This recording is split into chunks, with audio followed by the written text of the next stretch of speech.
Welcome to Mocktails and Masterpieces with the Indianapolis Chamber Orchestra. Greetings, ICO friends. Another Mocktails and Masterpieces here as we gear up for our November program. I am thrilled to be joined by Karen LeFrak and Sharon Isbin, who are the superstars for this program. Welcome to both of you. Thank you. Thank you. We are very, very excited about the Miami Concerto, a work now which has been performed several times, composed by Karen, championed by Sharon. I want to start talking, first of all, because this wasn't your first collaboration together, as I've understand it. You've worked together, you've had works premiered before, Karen. So talk to us about how your friendship and your relationship first started. Actually, this was our first collaboration. After the piece was written, the National Symphony Orchestra said that they wanted to perform the first movement with Enrico Lopez Llanes, and he said, "Pick who would you like as a soloist?" And Justin Ellis, who had organized the whole thing, said, "Who would you like as a soloist for your piece?" Well, Sharon Isbin came out of my mouth faster than anything you could imagine, but I never dreamed that she would love it. I didn't know, I only wished. Then I got a call that said, Sharon wondered about measure such and such. And I said, oh God, I think that means she liked it. And from then on, it was love at first sight. She came over for lunch and I played, the whole concerto all over again. And she said, this is amazing. And I said, the Miami Symphony said that they would premiere it because as it happened, it was my husband's idea to write this in the first place. And Eduardo Martire said, you write it, I'll play it. And I said, could you imagine if Sharon did it again after the performance of the first movement? And lo and behold, Sharon said she'd love to, and the love affair began. It's incredible. Sharon, you have done more for classical guitar on stages around the world, and you have been a champion of living composers. I mean, I was looking through the list of collaborators, and it's the who's who of American composers: Chris Brubeck, Leo Brouwer, Tan Dunn, Daniel Poor, Corigliano, David Diamond, Kernes, Swantner. Talk to us about new music, particularly for your instrument, and why you've embraced it and championed it across stages everywhere. Well, first of all, I'm very honored to be at the helm of bringing this beautiful concerto by Karen to audiences across the country. And I would have to say that the idea of commissioning and premiering concerti, it was a bug that bit when I was about 17 years old. And I happened to hear a lecture by an Israeli composer for harp that he had composed, a concerto and many works for the solo instrument. And I approached him and I said, I think you would write a great guitar concerto. He thought I was nuts because he didn't think the guitar was a viable instrument, but I persevered and played for him and won him over. And a year later, I had a beautiful concerto. And this is how I discovered that the idea of being part of something very new, be part of the creative process, was really extraordinary and something that excited and inspired me. So I've been approaching amazing composers ever since. Oh, that's phenomenal. And I'm very curious to hear from both of you about this process of writing new music for guitar, because specifically there are anecdotes everywhere in history of Brahms, who wrote for Joseph Joachim, and Brahms didn't play the violin. Also Mendelssohn and Ferdinand David. You can go down the list of composers who, if that instrument they're composing for isn't their instrument, they may or may not necessarily know the limitations of the instrument or what it's capable of, or things that are, idiomatic for, finger position, et cetera, et cetera. So Karen, I'll start with you. Do you play the guitar? And if not, then how did you go about writing? I do not play the guitar. All of the melodies that you hear in the three movements were originally on piano. And if you are a melodic writer, a lyrical writer, it is easy to take that melody and put it in an instrument that has that has that quality that you were looking for. And fortunately, the guitar, it let the melodies lended themselves to that instrument. And I was just lucky. I think I have a good ear, and I was lucky enough to figure out what the guitarist could do. But let me tell you, Sharon and I had many meetings where she gave me choices of different articulation and different ways of presenting things. And so I give a lot of credit to knowing how to write for the guitar, to Sharon, who sat with me out for hours on the 3 different movements. Well, I still think in a former life you must have been a guitarist, because it is very rare experience for me to be able to play a score without having to make very many changes at all. Maybe a couple of octaves we decided didn't need to happen. But other than that, it fits so naturally for the instrument. And as I've said before, there was no torture involved. And that is often the case where I have to translate something that is given to me, a score, and make it idiomatic for the instrument. This was just a process of letting the music flow and pure pleasure. So I'm grateful to you for that. Whatever your previous life instincts might have been, they came through, and this is really a guitar piece. Oh, it's marvelous.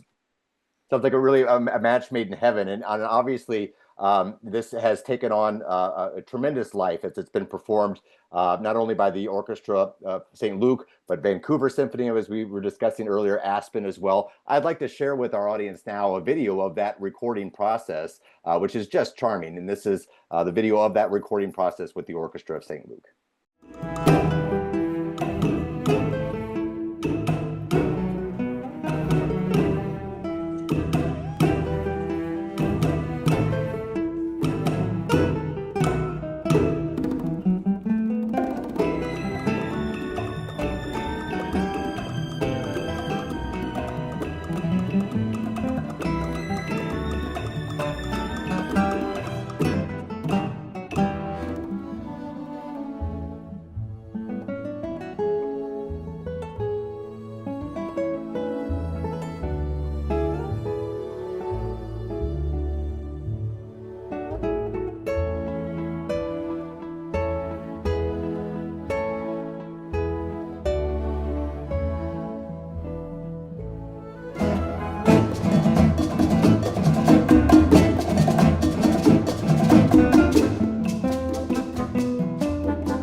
So, Karen, talk to us about that endeavor, the recording. I mean, it looked like there was great energy there. And then, what were your thoughts? And then, Sharon, I'll ask you the same question about actually hearing this come to life now on recording. There's a lot of pressure, obviously, involved in recording, and you're hearing this, but it seemed like everything just went wonderfully.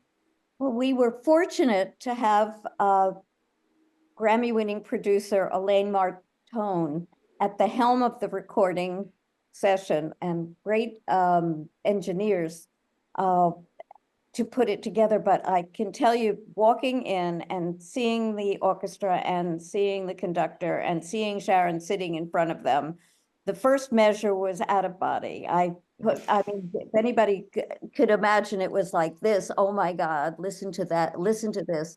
And then the process was so interesting because they would go over segments to make sure that they liked that segment. And later, brilliant Elaine was able to select all of the different takes, put them together. I don't know how she did it. And we were thrilled with what happened, thrilled with the outcome. The percussion section blew me away. They were just can you say, Sharon, the background heart of it, even though you were... The percussion is the beating heart of the entire piece, because the concerto is inspired by Latin dances. And when you have that, and you have a spectacular ensemble of the top Latin players of percussion in New York City, led by, I like to brag about him a lot, Javier Diaz, who just won a Tony for his onstage performances in the Broadway musical Buena Vista Social Club. And you've got these great people interacting together with all kinds of exotic instruments that really communicate the flavor and feeling and spirit of the Miami Concerto.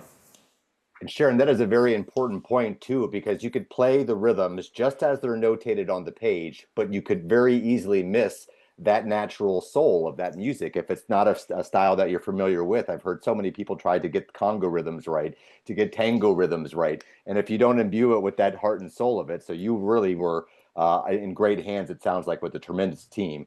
But even then, if I may, the music goes down on paper or into a computer program, you play it, but then there's always a natural evolution with a brand new work because there isn't that history, that performative history of a work like a Rodrigo concerto, for example. Can you both talk to us, and I'll start with you, Sharon, about how the concerto has evolved in this brief time since you've recorded it and now performed it several times?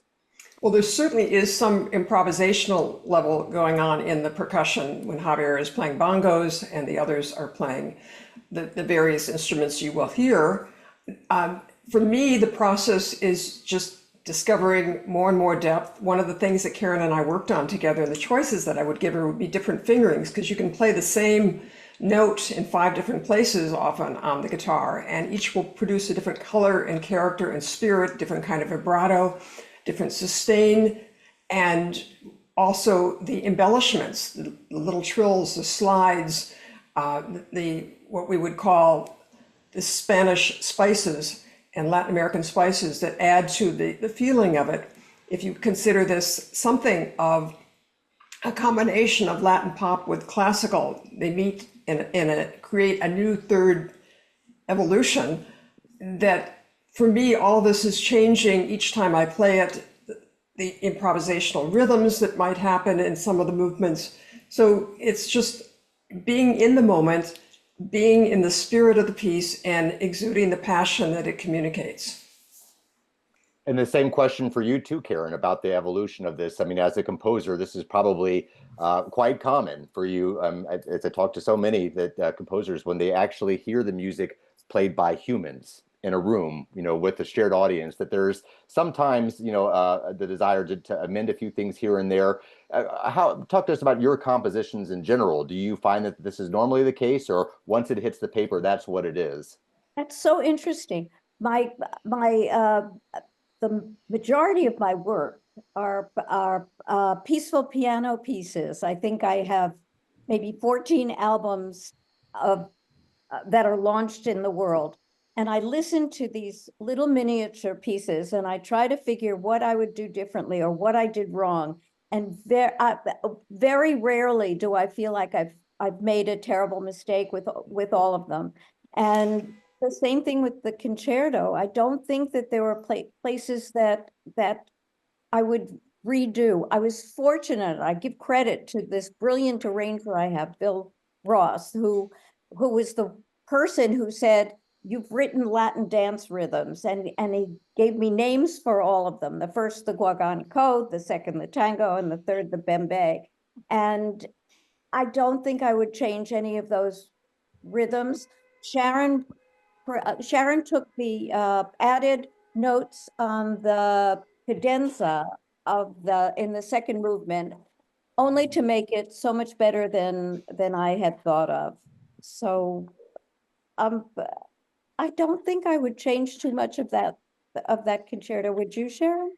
I don't think there's one extra note or extra measure, and that is the kind of frugality that I think helps the expressivity of music, because you are able to communicate something in a very direct, concise, beautiful way that allows the audience to feel the spirit, the character that you're communicating. And of course, a lot of them go nuts after they hear it because they really love the joyous nature that it presents and the lyricism. I love exploring the lyricism of the guitar. I've always been inspired by vocal music and have performed with many and recorded with many singers, because that is what I aspire to as a musician. And we can create that lyricism on the guitar in ways that no other instrument can.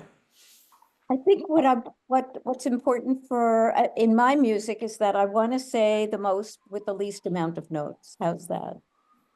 I think that's a good goal to have, yes. I love that. And our audiences are in for a real treat when you join us in Indianapolis for the Miami Concerto. It's been a pleasure talking to both of you remarkable women. I look forward to seeing you in Indianapolis soon. Thank you. Thank-